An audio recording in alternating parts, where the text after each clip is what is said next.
Hello guys.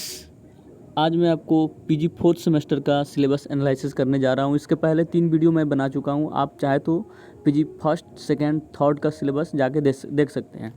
तो सबसे पहले सेमेस्टर 4 का ये डिटेल एनालिसिस करूँगा मैं, आखिर में क्या है ये फोर्थ सेमेस्टर का सिलेबस। इसमें भी इलेक्टिव कोर्स में दिया है, 5 यूनिट दिया है। फर्स्ट यूनिट में दिया है ट्राइबल मूवमेंट। ट्राइबल मूवमेंट क्या है, यानी जनजातीय विद्रोह जो हुआ, क्या हुआ ये में यानी शुरुआती में कौन कौन से विद्रोह हुआ 1857 में। और ये बता रहा है कि जैसे कि कोल विद्रोह, संताल विद्रोह हुआ।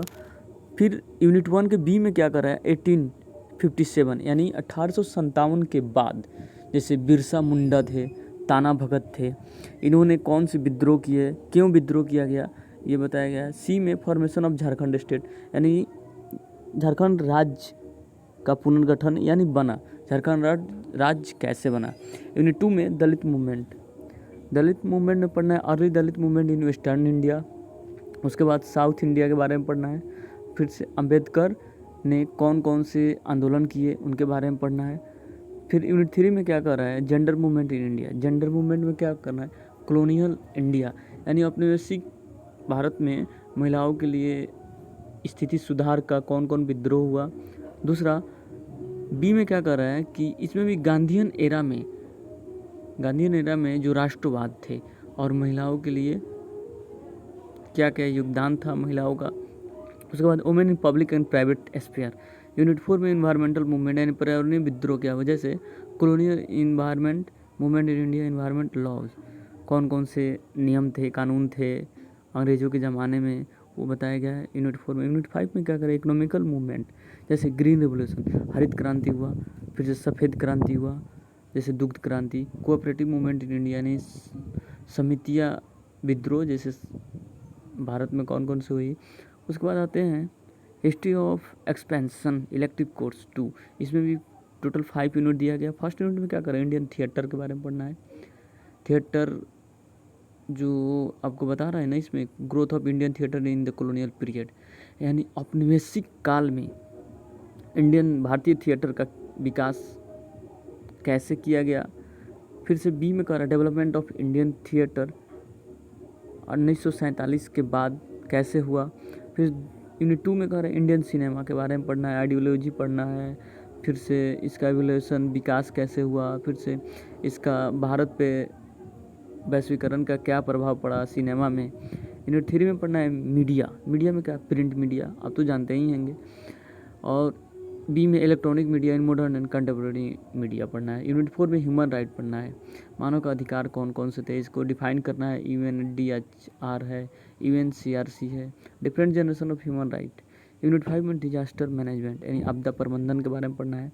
आ जाते हैं फिर डिसिप्लिन स्पेसिफिक इलेक्टिव कोर्स, जैसे पब्लिक एड में क्या पढ़ना है, जैसे लोक प्रशासन है ना, इसको लोक प्रशासन बोलते हैं। इसमें इंट्रोडक्शन में, इसमें भी टोटल 5 यूनिट दिया गया। फर्स्ट में इंट्रोडक्शन क्या कर रहा है, मीनिंग, इसका मतलब क्या है, नेचर एंड स्कोप, और इसका मतलब स्कोप क्या है, नेचर क्या है इसका।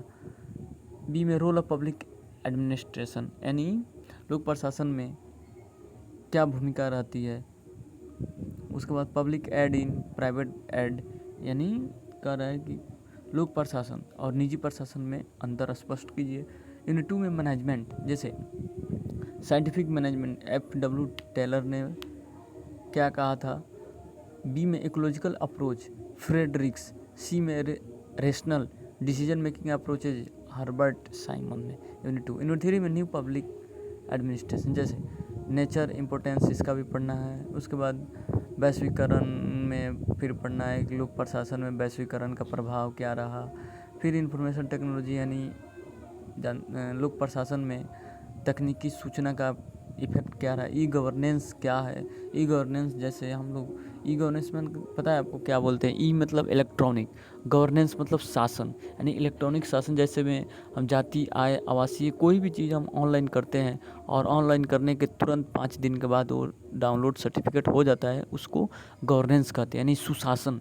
सुने होंगे बिहार में सुशासन बाबू, वही है ई गवर्नेंस। यूनिट 4 में फाइनेंशियल एडमिनिस्ट्रेशन, जैसे meaning and principle of south budget, performance budget CAG के बारे में पढ़ना है, जो आर्टिकल 148 में दिया गया है। भारत का नियंत्रण एवं महालेखा परीक्षक जिसे बोलते हैं।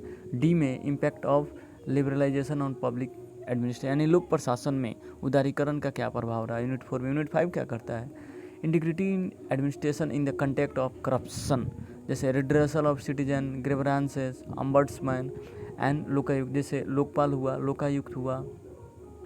ये सब क्यों बनाया गया है? इसको बनाया गया है कि करप्शन को ख़त्म करे, किसी भी लेवल तक करप्शन को ख़त्म कर सके। उसके बाद सोशल प्रॉब्लम्स इन इंडिया में क्या है, देखिए सामाजिक जैसे प्रभाव पड़ता है, सामाजिक प्रभाव है भारत में कौन कौन से है। Social change in India, poverty alleviation programme in India चलाया गया है। Role of civil society in India, क्या भूमिका रह जाता है एक नागरिक सामाजिक भारत में। Women empowerment and gender equality in India, characteristic type causes and consequences of castes in India. फिर से आपको पढ़ना है क्या, कम्युनलिज्म में पढ़ना है, फिर से रीजनलिज्म में पढ़ना है। उसके बाद dimension of crime in India, कौन कौन से डायमेंशन है क्राइम करने के लिए। उसके बाद cause and impact of corruption in India के बारे में पढ़ना है। ये रहा पीजी 4th सेमेस्टर का सिलेबस। Thank you.